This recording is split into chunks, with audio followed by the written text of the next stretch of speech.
Have you ever wondered about the strangest photos that time has forgotten? Today, we will reveal to you the strangest and most fascinating vintage photos that you will love. I promise you. Enjoy the show.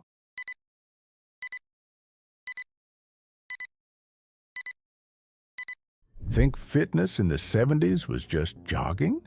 Check this out. Barre workouts were the Peloton of their day. Originally created by an injured ballerina in the 1940s, these classes became so exclusive that even Bond girls had to wait in line. And that's how America traded running shoes for ballet slippers. This isn't just any vintage photo.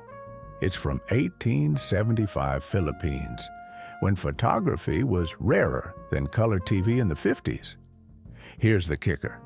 While European photographers often staged exotic shots, this image from Luzon broke all stereotypes, showing natural beauty and dignity instead. Before Instagram daredevils, there was Margaret Bourke White, perched 800 feet up on the Chrysler Building in 1935. Here's the wild part. She was also the first American photographer allowed into the USSR during Stalin's era. From skyscrapers to Soviet factories, she shot history while making it. This 1957 shot captured June Blair before her big TV break on The Adventures of Ozzie and Harriet. But here's the twist. She grew up in foster homes and worked 3 jobs to start her career. Think space missions were all about the guys? In 1971, NASA brought their Apollo 8 capsule on tour with Miss NASA, showing the craft that first orbited the moon. Here's the twist. This capsule survived re-entry at 25,000 miles per hour while reaching 5,000 degrees Fahrenheit. Meet one of Japan's hidden treasures, an Ainu woman from the 1920s. While Tokyo was roaring into the jazz age, her people kept centuries-old traditions alive in Hokkaido. Behind those smiles was Diana's master plan. She'd sneak William and Harry to McDonald's, movies, and theme parks to give them a taste of normal life. Even made them stand in line like everyone else. Breaking royal rules? She called it preparing future kings for the real world. Before becoming rock royalty, Debbie Harry worked as a BBC secretary and waitress at Max's Kansas City, where she served drinks to Velvet Underground and Warhol's crew. Here's the kicker. Her first band flopped so hard, record stores were using their vinyl as frisbees. But by '79, Blondie's Heart of Glass proved disco and punk could dance together. Think Salvador Dali was just about melting clocks? In 1954, he teamed up with photographer Philippa Halsman to break photography rules altogether. Here's the kicker. It took 28 takes to capture this Dali Atomicus shot. Before she was Daisy Duke, Catherine Bach was told she'd never make it in Hollywood. Too ethnic-looking, they said. Here's the kicker. Her iconic denim shorts sparked such a fashion craze that Levi's sales jumped 400% in 1 year. And those insurance-famous legs? They were actually covered for $1 million in 1979. Think cookie empires start in boardrooms? Debbie Fields was just 20 when she turned down a baseball scholarship to bake cookies. Here's the wild part. Banks laughed at her business plan until one said yes. Now those cookies make $250 million a year. This map was the last clue in aviation's greatest mystery. Earhart wasn't just planning another flight. She was aiming to follow the equator around Earth, something never done before. Here's the shocker. Her custom Lockheed cost more than a Manhattan mansion in 1937. That's one expensive way to make history. Before she was Wonder Woman, Linda Carter made waves in beauty pageants. The twist? She skipped Hollywood to join a band called Fat Chance, touring dive bars in Nevada. When Warner Brothers finally found her, she was singing in Vegas hotels for $25 a night. Ever wondered why Victorians looked so serious in photos? This 1900s portrait breaks the rules. Cats were actually used to help people relax during the long exposure times. Here's the twist. That fancy collar she's wearing? It's made of human hair, a popular Victorian jewelry trend. Think that's just a vending machine? In the 1960s, this was the Geek Squad of Vinyl, a needle sharpening service. Here's the wild part. It used industrial diamonds to restore worn record needles. Cost 25 cents to save your $300 vinyl collection. And yes, Nancy really knew her way around a stylus. Think those cat-eye glasses were just for show? On set, Monroe was actually nearsighted with a 20/40 vision.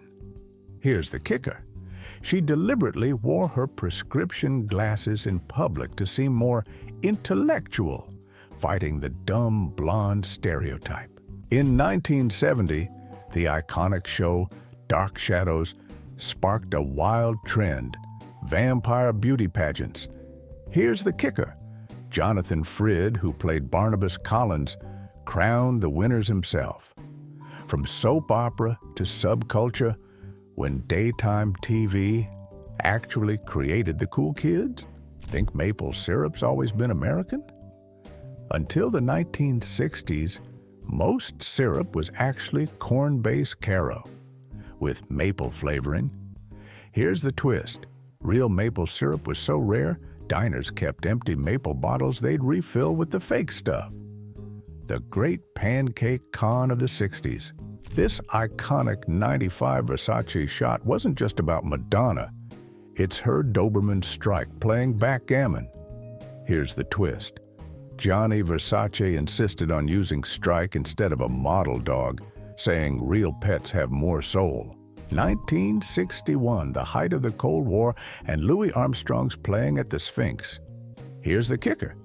Despite State Department warnings, Satchmo insisted his wife, Lucille, join him in Egypt. His reason? Jazz needs a witness who ain't political. Pure Armstrong style. Meet Frankenstein's monster's strangest photo shoot. During a publicity break in 1948, Glenn Strange and Anne Blyth posed for Universal's most bizarre crossover. Creature meets mermaid. Here's the kicker.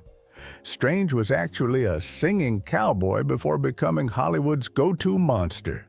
Before becoming Bond girl solitaire, Jane Seymour was almost kicked out of acting school. Here's the twist. She landed her first movie role because she could speak perfect French, learned while hiding from debt collectors in Paris. Think flight attendant standards were tough today?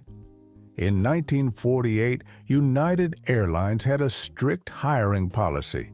Must be single, under 25, and exactly 117 pounds. Here's the kicker. They were weighed weekly and could be fired for gaining just 2 pounds. Makes modern dress codes look like a breeze. Think airplane phones were just for emergencies?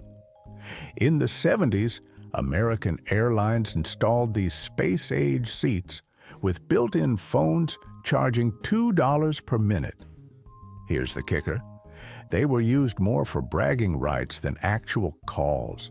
Think Spencer's just sold gag gifts? In 1983, it was America's biggest seller of Madonna-style fashion. Here's the wild part. They accidentally launched the mall goth movement by mixing punk clothes with Halloween props. Weeki Wachee Springs launched America's wildest tourist trap in 1968. Underwater musical shows with mermaids playing tambourines. The kicker. These performers had to eat bananas before shows to avoid cramps during their 45-minute underwater performances. Rock and roll meets Jacques Cousteau, spotted over D.C. in 1931. The German airship Graf Zeppelin, making history. The catch? It carried special diplomatic mail that took just 3 days to reach Berlin, while regular ships needed 3 weeks. Floating express mail at 80 miles per hour. Gas crisis of 73 captured in one shot. Empty jugs, bell bottoms, and 7-Eleven runs. The real shocker? These plastic containers became illegal weeks later, after static electricity caused major accidents. Goodbye fashion statement. Hello fire hazard. Meet the ad that changed advertising forever. This 1992 Pepsi shot cost a whopping $1.5 million to produce, but sparked Cindy Crawford's $200 million empire. The plot twist? She almost got fired when Pepsi execs discovered her recent Coke commercial. Talk about brand loyalty. The first Mickey Mouse costumes in 1931 were actually recycled Mardi Gras cat outfits. The punchline? Performers inside could only see through Mickey's mouth, making them walk around with their heads tilted back. Disney magic wasn't always graceful. Welcome to 1962's bizarre supermarket experiment. Pastry cashiers in French-made outfits. The twist? Sales jumped 40%, but managers had to hire security after tourists started treating it like a photo spot. By '63, aprons went from frilly to functional.